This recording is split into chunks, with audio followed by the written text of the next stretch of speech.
নমস্কার দর্শক বন্ধু, শুভ দুপুর। আমি Manjula Chatterjee, Facebook page, YouTube short channel video. আশা করি সকলেই ভালো আছেন।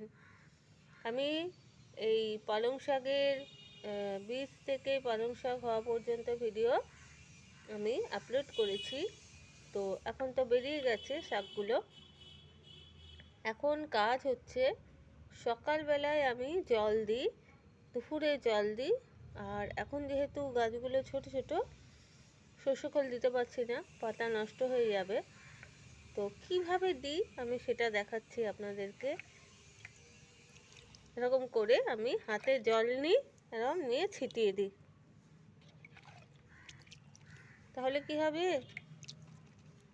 অতিরিক্ত যেহেতু এখন ছোট আছে, অতিরিক্ত জলে গোড়াগুলো নষ্ট হবে না, আর শাকগুলো